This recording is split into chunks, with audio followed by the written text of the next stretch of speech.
السلام عليكم ورحمة الله وبركاته.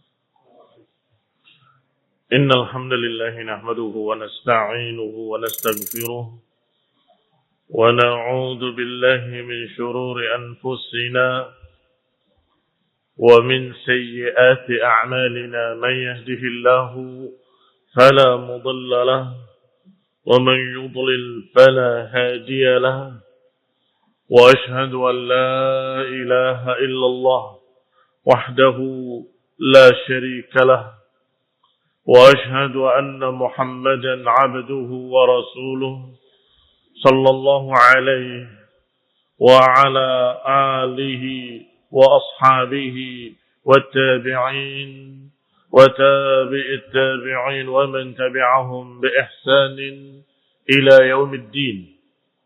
يا أيها الذين آمنوا اتقوا الله حق تقاته ولا تموتن إلا وأنتم مسلمون.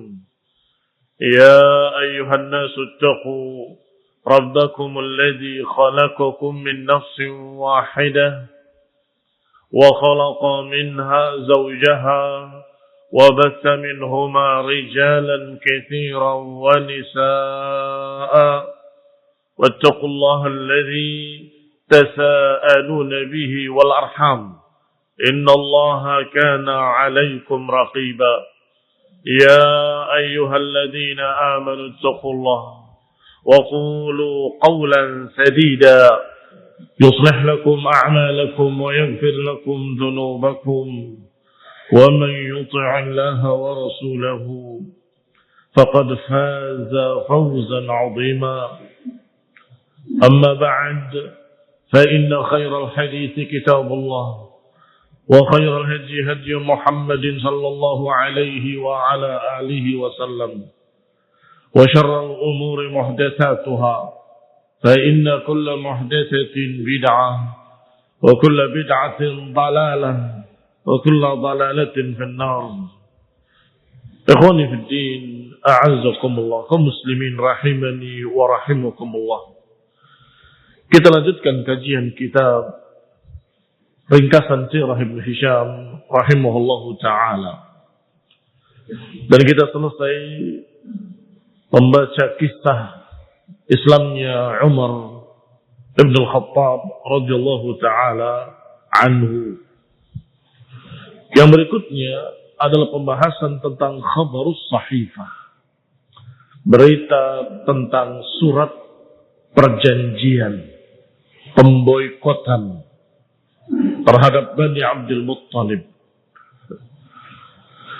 Qala rahimahullah, falamma ra'at Quraisyun anna ashab Rasulullah SAW qad nazalu baladan asabu bihi amnan wa qararan wa anna an-najashiyya qad mana'a man laja ilayhi minhum wa anna Umar qad aslam fakana huwa وحمزة ابن عبد المطلب مع رسول الله صلى الله عليه وسلم واصحابه وجعل الإسلام يفشو في القبائل. Ketika Quraisy melihat bahwa para sahabat Rasulullah SAW mendapatkan tempat yang tentram dan tenang di negeri Habasyah, di bawah kekuasaan dan perlindungan dari Raja Najasyi, dan juga sudah masuk Islam Umar Ibn Al-Khattab dan Hamzah Ibn Abdul Muttalib, yang kedua-duanya merupakan jagoan-jagoan Quraisy, dan juga melihat bahwa Islam mulai masuk ke suku demi suku, kabilah demi kabilah, maka gelisahlah musyrikin Quraisy.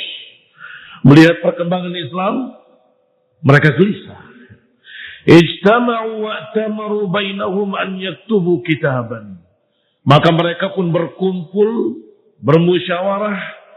Kemudian mereka mengusulkan untuk ditulis satu surat perjanjian. Yata'aqaduna fihi ala Bani Hashim wa Bani Abdul Muttalib. Yang di sana dalam surat tersebut mereka sepakat untuk berjanji untuk memboikot turunan Bani Hashim dan turunan Bani Abdul Muttalib. Karena mereka memiliki pepatah yang dipegang oleh mereka semua orang-orang Arab ketika itu. Unsur akhaka zaliman atau madluman. Tolonglah saudaramu apakah dia didolimi atau mendolimi. Itu syiar-syiar jahiliyah. Maka mereka tahu. Walaupun Bani Hashim dan Bani Abdul Muttalib tidak semuanya masuk Islam. Walaupun Bani Abdul Muttalib dan Bani Hashim tidak semuanya mengikuti dakwah Rasulullah SAW.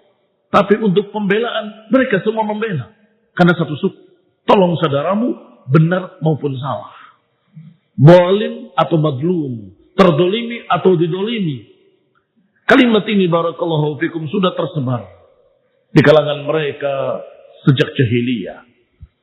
Rasulullah SAW pernah menyebutkan kalimat yang sama.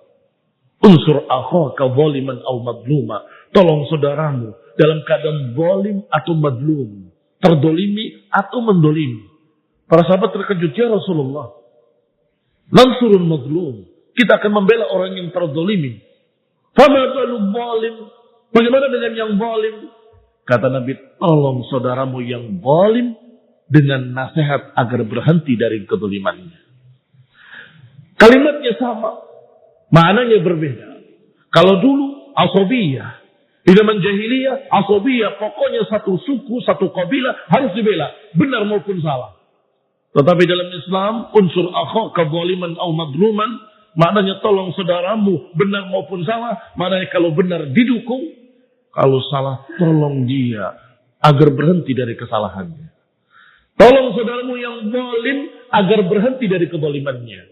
Kembali kepada kisah bahwasanya yang ditulis tadi adalah surat pemboikotan terhadap seluruh Bani Hashim dan seluruh Bani Abdul Muttalib. Ala alla yankihu ilaihim wa la yunkahuhum wa la yabi'uhum syai'an wa la yabta'u minhum. Isi perjanjiannya, tidak menikahi wanita-wanita mereka dan tidak menikahkan wanita-wanitanya kepada mereka. Tidak menjual kepada mereka dan tidak membeli dari mereka. Dan ini diberlakukan untuk semua Bani Hashim dan Bani Abdul Muttalib. Kecuali satu orang. Walaupun turunannya dari Bani Abdul Muttalib, tetapi justru bergabungnya dengan mereka musyrikin. Yaitu Abu Jahal, Amr bin Hisham. Falamma ijtama'u lidzalika katabuhu fi sahifah. Setelah mereka sepakat atas keputusan tersebut, mereka menuliskannya di dalam selembar catatan, sahifah. Tentunya saat itu dicatatnya di lembaran-lembaran kulit.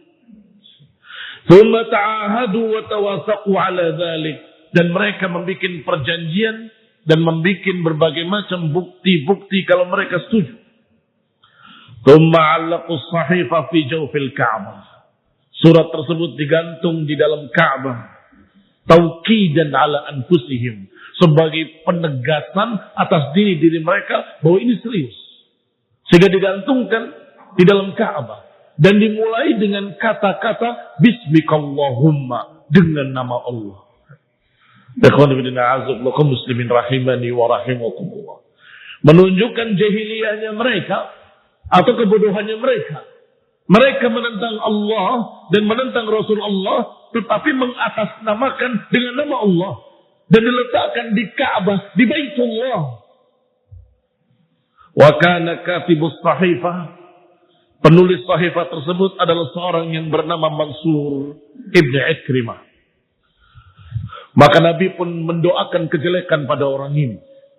Da'a alaihi Rasulullah SAW fashulla ba'da asabi'ihi, maka jari jemarinya lumpuh, tidak bisa digerakkan. Falamma fa'alat dalika Quraisyun inhazat Banu Hashim wa Banu Abdul Muttalib ila Abi Talib ibn Abdul Muttalib. Setelah mereka putuskan keputusan tersebut, maka mereka Bani Hashim, Bani Abdul Muttalib berkumpul di sisi Abu Talib di satu syair, dan mereka biasa Perkampungan-perkampungannya adalah menurut suku-sukunya. Di sana perkampungan suku Bani Fulan. Di sini perkampungan suku Bani Fulan. Dan sepertinya wallahu alam sampai hari ini di daerah Arab seperti itu dulu. Atau di bagian Yaman masih ada tersisa seperti itu. Kampung Bani Fulan, kampung Bani Fulan, kampung Bani Fulan. Maka mereka berkumpul di kampung Bani Abdul Muttalib di sisi Abu Talib. Fadakhalu ma'ahu fi syi'bihi. Mereka semua masuk di syi'ib beliau. Perkampungan biasanya di antara dua bukit dan tengah-tengah di antara dua bukit itu disebut dengan syi'ib. Mengapa mereka mengambil tempat seperti itu? Karena tempat itu mudah untuk dijaga. Di sini terlindung dengan bukit, di sana terlindung dengan bukit, di depan bisa dijadikan oleh mereka sebagai gerbangnya. Ijtama'u ilaih. Mereka berkumpul di sisi Abu Talib. Sampai kemudian mereka mendapatkan berbagai macam perlakuan yang tidak adil. Wa kharaja min Bani Hashim Abu Talib. Yang keluar dari Bani Hashim, walaupun dari turunan mereka tetapi tidak diperlakukan dengan sama, adalah Abu Lahab, Abdul Uzza ibn Abdul Muttalib. Ila Quraisyin fadaharahum wa kana yaqulu fi ba'd ma yaqul.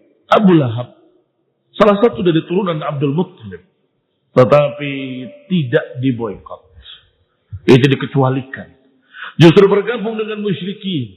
Bahkan ucapan-ucapan Abu Lahab sangat-sangat membuktikan kalau memang dia sama sekali tidak mendukung, tidak membela Rasulullah SAW, bahkan sebaliknya memusuhinya dengan sekeras-keras permusuhan. Salah satu ucapan Abu Lahab, kata dia, ya'udni Muhammadun asya'an la araha. Muhammad ini berbicara kepadaku tentang sesuatu yang aku tidak lihat. Yaz'umu annaha kainatun ba'dal maut. Dia menganggapnya nanti akan terjadi setelah mati. Famadha wada'a fi yadayya ba'da dhalik. Apa yang akan diletakkan di kedua tanganku setelah itu? Thumma yunfakhu fi yadayhi.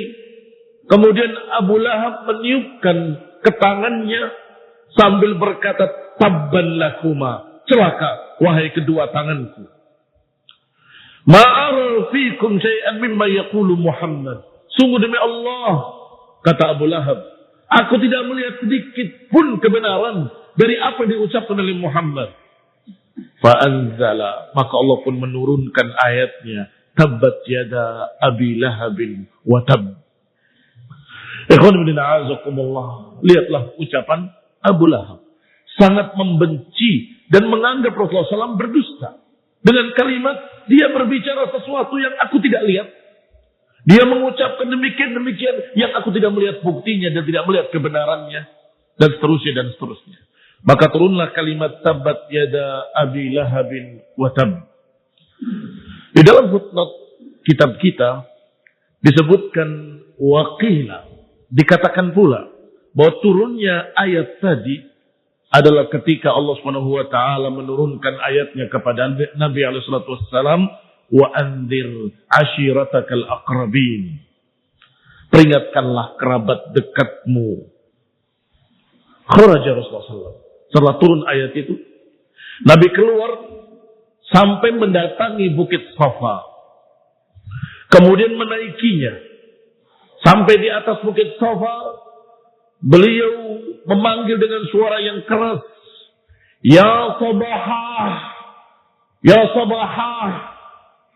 Kalimat Ya Sabahah adalah kalimat yang diucapkan oleh Nadhirul Uryan. Nadhirul Uryan adalah pemberi peringatan dalam keadaan telanjang. Tentunya Rasulullah SAW tidak telanjang, tetapi kalimat tadi diucapkan oleh orang yang membawakan berita besar. Sehingga dia akan berlari ke tempat yang tinggi dalam keadaan tidak berpakaian. Sambil berkata, Wa sabahah, Wa sabahah. Artinya ini berita sangat besarnya. Sampai orang tadi rela menanggalkan pakaiannya untuk lari agar semua orang perhatian. Tetapi biasanya yang dianggap besar oleh mereka ketika itu adalah peperangan, serangan dari musuh. Maka Rasulullah SAW mengucapkan kalimat yang sama, tidak dengan cara yang sama.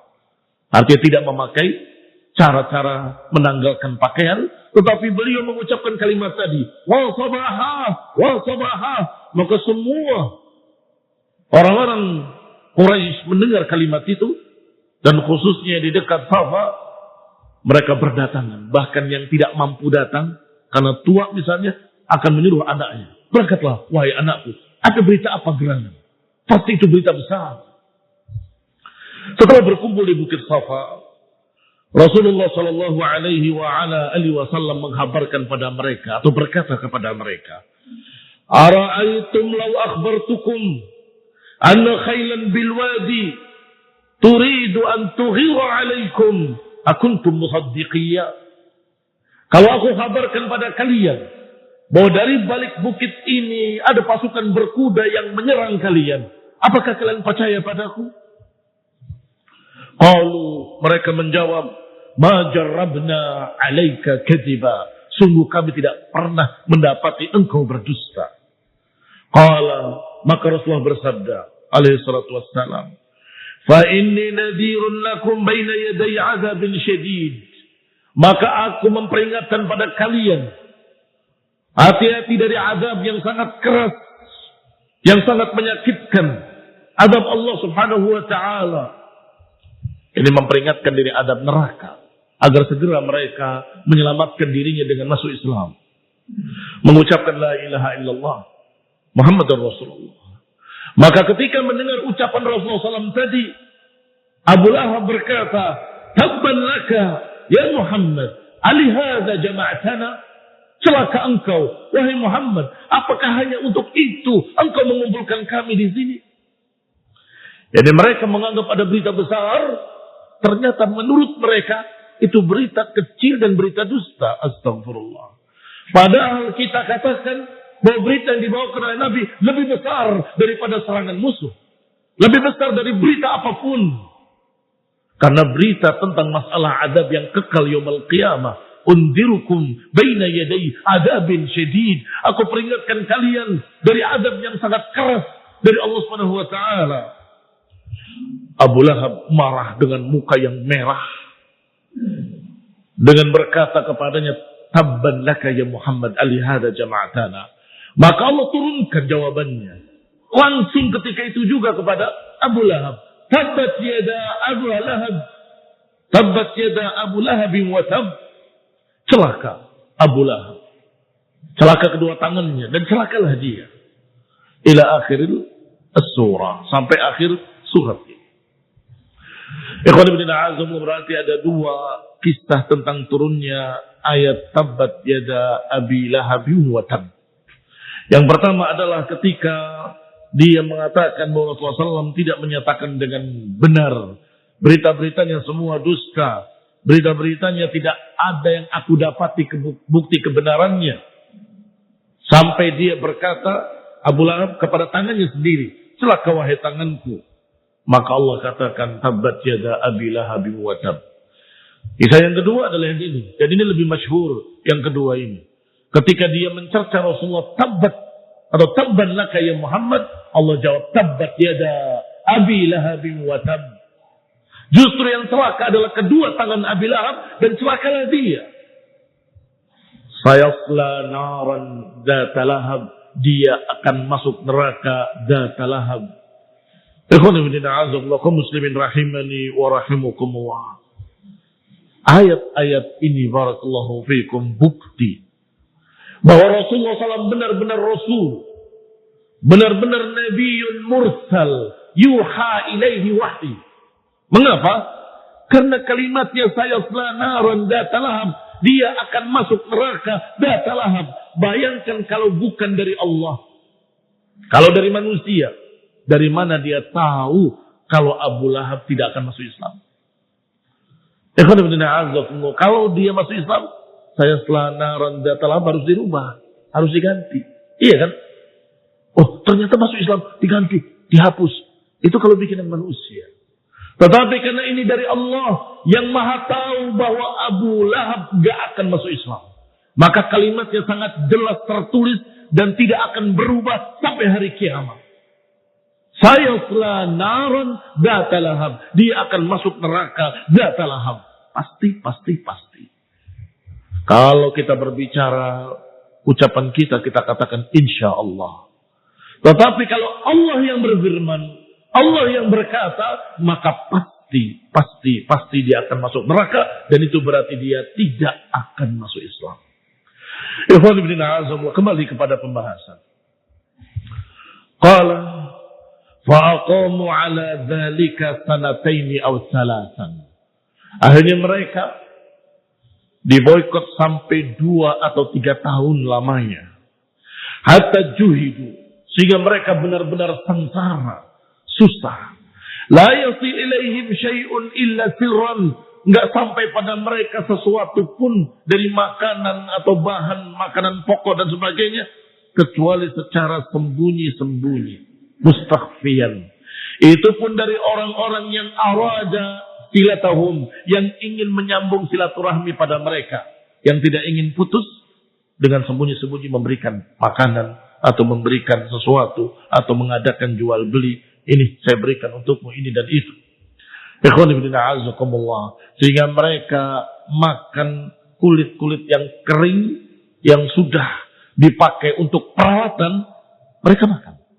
Karena mereka memiliki peralatan-peralatan dari kulit, seperti kirbah, tempat air dari kulit, seperti kemah dari kulit dan sebagainya. Ketika mereka kesusahan dan kelaparan, kulit-kulit tadi mereka masak, mereka bikin untuk bisa dimakan. Ikhwan ibn a'azakumullah muslimin rahimani wa rahimakumullah.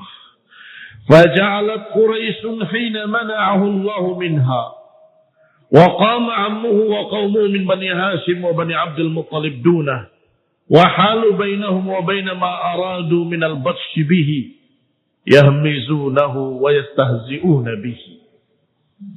Maka mulailah Quraisy, karena mereka enggan untuk menerima tauhid, untuk menerima dakwah Islam. Sedangkan Rasulullah SAW dibela oleh pamannya, dibela oleh kaumnya Bani Hashim dan Bani Abdul Muttalib, kecuali orang tadi. Halu bainahum wa baina ma arada min al-batsh bihi. Karena mereka melindungi Rasulullah SAW dari apa yang akan mereka lakukan. Yani kalau mereka menyerang atau membunuh atau menyakiti, mereka akan membela. Sehingga mereka hanya berbicara di mulutnya, menjelekkan Rasulullah, menghina Rasulullah, menjatuhkan kehormatan Rasulullah sallallahu alaihi wasallam. Mereka tidak bisa memukul, mereka tidak bisa menyerang, mereka tidak mampu, tidak berani untuk menyakitinya. Sehingga yahmizunahu wa yastahzi'una bihi. Yang mereka pakai adalah al-hamz wal lamz. Al-hamz wal lamz maknanya adalah cercaan dan cemoohan. Wailun likulli humazatin lumazah. Celakalah al-humazah wal lumazah. Orang-orang yang mencerca dan orang-orang yang mencaci. Yukhasimunahu, mereka memusuhinya. Wa ja'ala al-Qur'anu yanzil fi Quraisyin bi ahdatsihim wa fi man nasaba li'adawatihi minhum. Maka turun Al-Qur'an mengkhabarkan tentang mereka, tentang kejadian-kejadian mereka, cercaan-cercaan mereka, dan semua yang memusuhi Rasulullah SAW. Ada yang langsung disebut namanya, ada yang hanya disebut orang-orang kafir, orang-orang kafir, orang-orang kafir. Faminhum man summiya lana. Di antaranya ada yang disebutkan namanya secara langsung, yaitu Abu Lahab tadi. Allah katakan tabbat yada Abi Lahabin wa tab. Dan juga istrinya Allah sebutkan dengan kalimat wamra'atuhu, dan istrinya hammalatal hatab, sang pembawa kayu bakar. Nazal al-Quran, turun Al-Quran tentang mereka tadi, ada yang dengan namanya, ada pula dengan secara umum. Dzakarallahu minal kuffar. Allah hanya menyebutkan orang-orang kafir. Fakana mimman summiya lana. Di antara yang disebutkan namanya kepada kita dari kalangan Quraisy, yang turun di dalam Al-Quran adalah Abu Talib dan istrinya. Istrinya Ummu Jamil binti Harbin ibni Umayyah, anak Harb dari Bani Umayyah. Hammalat al-Hatab, julukan yang Allah berikan padanya pembawa kayu bakar, memiliki dua makna. Liannaha kanat tahmilu syauki fatatrahuhu ala tariqi Rasulullah SAW. Yang pertama karena dia membawa pohon-pohon berduri, ranting-ranting berduri yang diletakkan di jalan-jalan Rasulullah SAW untuk mencelakakan Rasulullah Sallallahu Alaihi Wasallam. Yang kedua, hammalat al-hatab adalah pembawa kayu bakar, yakni mengadu domba. Karena mengadu domba di dalam bahasa Arab atau dalam ungkapan bahasa Arab adalah mengobarkan api. Pembawa kayu bakar. Ummu Jamil mengatakan ke sana kemari bahwa Rasulullah begini, bahwa Muhammad begini, Muhammad begitu, agar kaum musyrikin benci kepadanya, agar kaum musyrikin memusuhinya. Itu juga makna hammalatal hatab. Maka Allah Subhanahu wa taala menurunkan ayatnya, tabbat yada abi lahabin wa tab, ma aghna anhu maluhu wa ma kasab, fayasla naran dhat lahab, wa imra'atuhu hammalatal hatab, fi jidha hablum min masad. Celaka kedua tangan Abu Lahab. Dan celakalah dia. Sungguh tidak bermanfaat semua yang dia upayakan. Dia akan masuk neraka Dzat Lahab. Dan juga istrinya sang pembawa kayu bakar. Nanti di lehernya ada tali sabut dari api neraka. Berkata Ibnu Ishaq rahimahullah, "Fadzukira li anna Ummu Jamil hina sami'at ma nazala fiha wa fi zawjiha min al-Quran atat Rasulullah sallallahu alaihi wa ala alihi wasallam."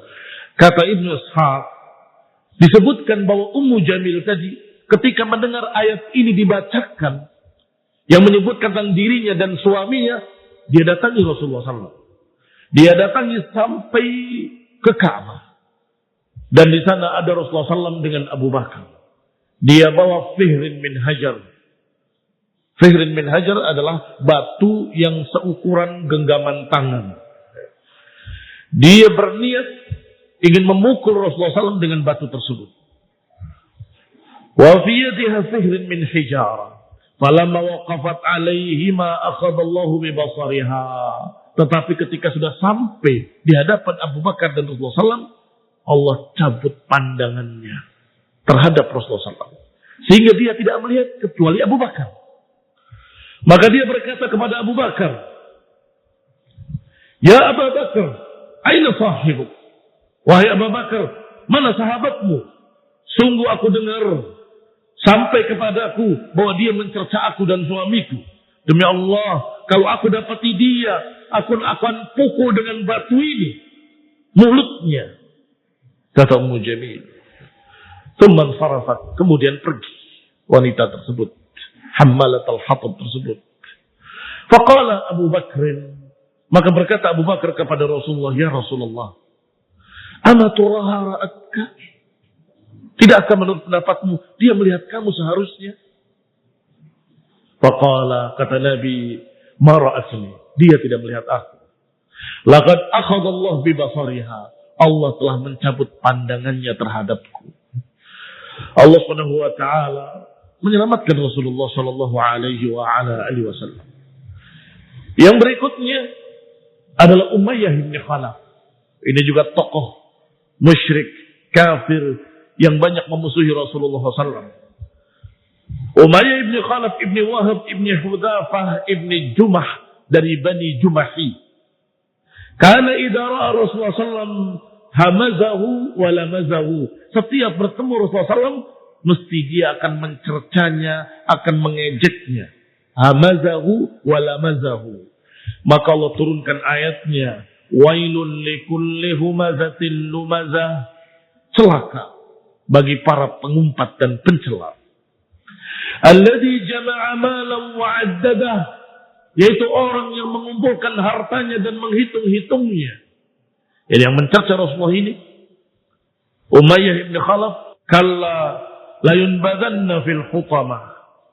Celaka. Tidak sekali-kali. Dia akan dimasukkan ke dalam hutamah. Tahukah engkau apa itu hutamah? Neraka Allah yang dinyalakan. Allati tattali 'ala al-afidah, yang sampai kepada hati-hati manusia. Inna 'alaihim mu'sadah, mereka di dalamnya dalam keadaan tertutup. Fi 'amadin mumaddadah, mereka terikat di tiang-tiang yang menjulur. Ikhwan ibn a'azakumullah, kaum muslimin rahimani wa rahimakumullah. Tidak disebutkan namanya sehingga terkena pada Umayyah bin Khalaf dan terkena pula pada seluruh pencaci dan pencerca agama. Jangan khawatir. Allah sudah membalasnya, Allah sudah mengancamnya, Allah sudah menghinakannya sebelum mereka berbicara. Ketika kita tersayat hatinya mendengar ucapan-ucapan orang kafir mencerca agama, mencerca Nabiullah Ibrahim alaihissalam, mencerca Nabiullah Musa alaihissalam, mencerca Nabi kita Nabi Muhammad SAW, maka cukup untuk mereka ayat ini. Wailun likulli humazatin lumazah, alladhi jama'a malahu wa 'addadah, yahsabu anna malahu akhladah, kalla la yunbadanna fil khutamah. Kita sudah dibela oleh Allah. Mereka sudah dibalas oleh Allah sebelum mereka berbicara. Dan inilah ikhwani fillah azakumullah hikmah. Mengapa tidak disebutkan namanya secara khusus, tapi disebutkan ciri-cirinya. Tukang mengumpat dan mencela. Wal-'As yang ketiga. Al-'As ibn Wa'il as-Sahmi. Kana Khabbab ibn al-Arat. Khabbab ibn al-Arat radhiyallahu ta'ala anhu, sahabat Rasulullah SAW yang mulia, adalah seorang pandai besi. Beliau membuat pedang, menjualnya, dan begitulah kerjaan beliau radhiyallahu ta'ala anhu. Di antara pembelinya adalah Al-As bin Wa'il. Memberi pada dia beberapa pedang-pedang dan belum membayar. Hatta kana lahu alaihi mal. Maka Khabbab ibn al-Arat memiliki harta di tangan Al-As. Faja'a yataqadahu. Beliau datang untuk menagihnya. Mana uang bayaranmu terhadap pedang-pedang yang kamu beli? Dijawab oleh si kafir ini, ya Khabbab, alaysa yaz'um Muhammadun sahibukum hadha alladhi anta ala dinih? Wahai Khabbab, bukankah Muhammad sahabatmu yang engkau mengikuti agamanya berkata nanti ada kehidupan lain di dalam surga, dan bagi siapapun dalam surga bisa meminta apapun, emas, perak, pakaian, dan segala apapun? Khabbab menjawab, iya, memang benar akan ada kehidupan lain. Kalau begitu fa'anzirni ila hadzal yaum. Kalau begitu tundalah bayarannya nanti. Saya akan bayar hutangku di hari itu. Fa wallahi la takunu anta wa sahibuka ya Khabbab athara 'inda Allah minni wa la 'azama haddan fi dzalik. Sedangkan engkau dan sahabatmu wahai Khabbab tentunya lebih dipentingkan dan pasti akan masuk ke dalamnya. Di sana saja nanti bayarnya. Ikhwan fillah a'azzakumullah, na'udzubillah, bukan hanya mengejek, bukan hanya mencerca, tapi merasa dirinya juga akan masuk surga dan bisa ketemu dengan ahli surga dan bisa bayar. Ini barakallahu fikum adalah kesombongan yang luar biasa. Maka Allah turunkan ayatnya. Afara'atal ladzi kafara bi ayatina wa qala la utayanna malan wa walada attala'al ghaiba am ittakhadha 'inda ar-rahmani ahda. Kata Allah, lihatlah, apakah tidak engkau lihat orang kafir itu yang kafir terhadap ayat-ayat kami, mengatakan bahwa kami akan diberi harta, kami akan diberi kekayaan nanti dan keturunan nanti. Attala'al ghaib, apakah dia bisa melihat yang gaib? Am ittakhadha 'inda ar-rahmani ahda, atau dia punya perjanjian dengan Allah? Dari mana dia tahu kalau dia akan masuk surga? Apakah dia bisa tahu yang gaib? Atau dia punya perjanjian dengan Allah. Ikhwan fillah a'azzakumullah. Sampai Allah katakan wa narituhu ma yaqulu wa yatina farda. Sungguh aku simpan ucapan itu dan kami akan balas nanti. Dia akan datang sendirian. Ikhwan fillah a'azzakumullah kaum muslimin rahimani wa rahimakumullah. Walaqiya Abu Jahl bin Hisham Rasulullah SAW fima balagani faqala lahu. Juga yang keempat adalah Abu Jahal. Pertama Abu Lahab dan Ummu Jamil. Kemudian Umayyah bin Khalaf. Kemudian Al-As bin Wa'il. Dan yang berikutnya Abu Jahal bin Hisham. Pernah bertemu dengan Rasulullah SAW. Faqala lahu dan berkata kepadanya, ya wallahi ya Muhammad, la tatrukanna sab'a alihatina wa la nasubanna ilahaka alladhi ta'bud. Wahai Muhammad, tinggalkanlah cercaan-cercaanmu kepada Tuhan-Tuhan kami. Kalau tidak, kami pun akan mencerca Tuhanmu yang kau sembah. Kalau engkau mencerca Tuhan kami akan mencerca Tuhanmu yang kau sembah. Inilah ajhalan nas. Memang dungu, betul-betul dungu. Pantas kalau dijuluki dengan Abu Jahlin, bapak kebodohan. Karena memang dia memiliki al-jahl yang sangat tidak berpikir dengan baik. La ilman wa la aqlan. Tidak memiliki ilmu, tidak memiliki akal. Kalau saja dia memiliki akal yang sehat, dia dan seluruh orang-orang Arab kenal Allah. Dan yang disembah oleh Rasulullah SAW adalah Allah yang mereka kenal. Apakah mereka akan mencerca Tuhannya sendiri? Mereka menganggap berhala-berhala itu Tuhan-Tuhan kecil. Dan menganggap Allah sebagai Tuhan besar. Mereka ketika haji di zaman jahiliyahnya akan berkata, Labaik Allahumma labaik, labaik la syarikalak, illa syarikan huwalak, tamlikuhu wa ma malak. Ya Allah, aku penuhi panggilanmu. Ya Allah, aku penuhi panggilanmu. Tidak ada sekutu bagimu, kecuali sekutu-sekutu yang kau miliki mereka, dan mereka tidak memiliki engkau. Artinya apa? Artinya mereka punya keyakinan bahwa Allah itu Tuhan yang paling besar. Makanya pemboikotan tadi diawali dengan kalimat Bismikallahumma, dengan nama Allah. Tetapi si Jahal ini, Abu Jahal ini berkata, kalau engkau cerca Tuhan kami, aku akan cerca Tuhanmu yang kau sembah. Dan mencerca Allah SWT. Ini na'udzubillah, lam nara ajhal min hadha. Kita tidak pernah melihat orang yang lebih dungu daripada Abu Jahal ini. Qala, maka Allah turunkan subhanahu wa ta'ala ayatnya kepada nabinya. وَلَا تَسُبُّوا الَّذِينَ يَدْعُونَ مِنْ دُونِ اللَّهِ فَيَسُبُّوا اللَّهَ عَدْوًا بِغَيْرِ عِلْمٍ. Jangan engkau cerca Tuhan-Tuhan yang mereka seru.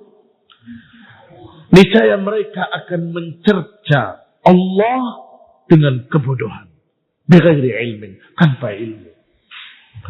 Kaum muslimin rahimani wa rahimakumullah.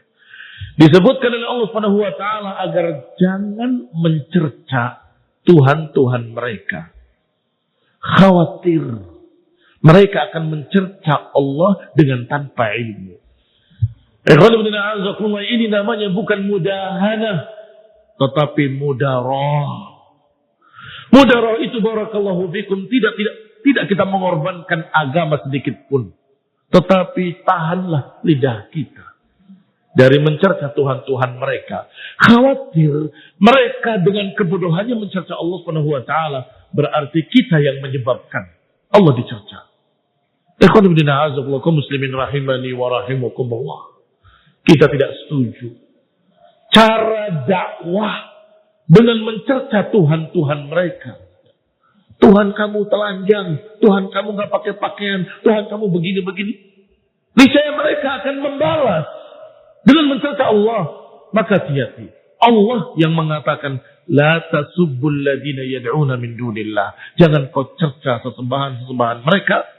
Khawatir mereka dengan kebodohannya akan mencerca Allah subhanahu wa ta'ala. Ikhwan ibn a'azakumullah. Wa dzukira li anna Rasulullah SAW kaffa an sab alihatihim.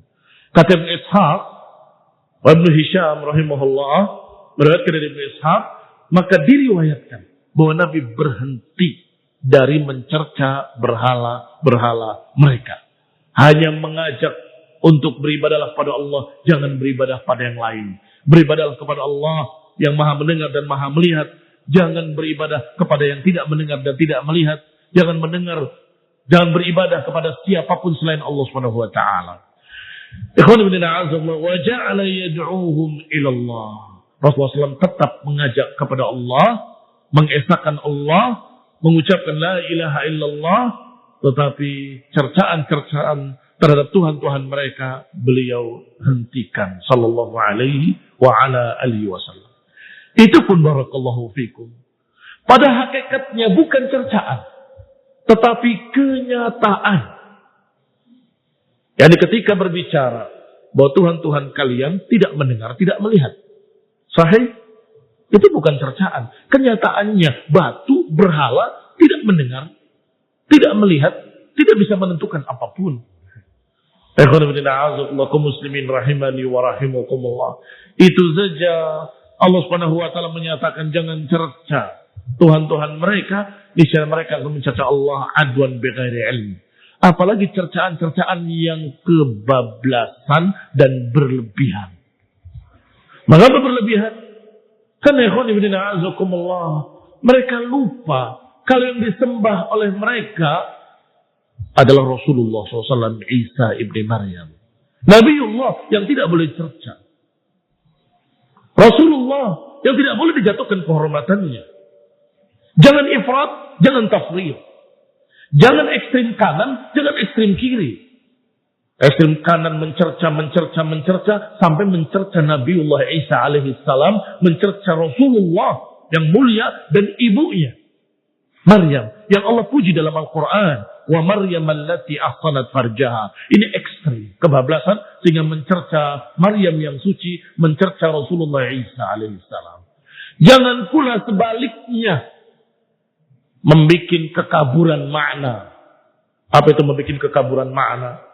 Di masa-masa perayaan Nasrani, dia memakai tulisan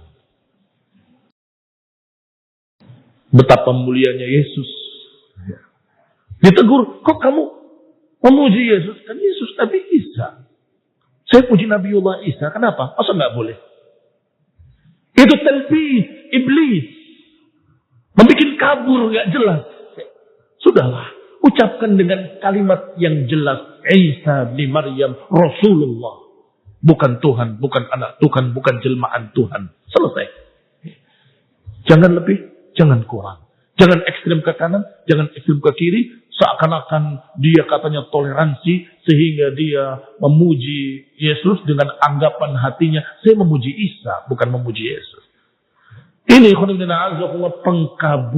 pengkaburan yang dilakukan oleh para hizbi. Nasallahu salamah wal afiyah wal hidayah wa rahmah. Nasallahu ta'ala at-taufiq. Nasallahu ta'ala at-tabat ala tauhid wa sunnah. Wa sallallahu ala Muhammadin wa ala alihi wa ashabihi wa sallam tasliman katsira. Subhanakallahumma wa bihamdik, asyhadu an la ilaha illa anta, astaghfiruka wa atubu ilaik. Wassalamu alaikum warahmatullahi wabarakatuh.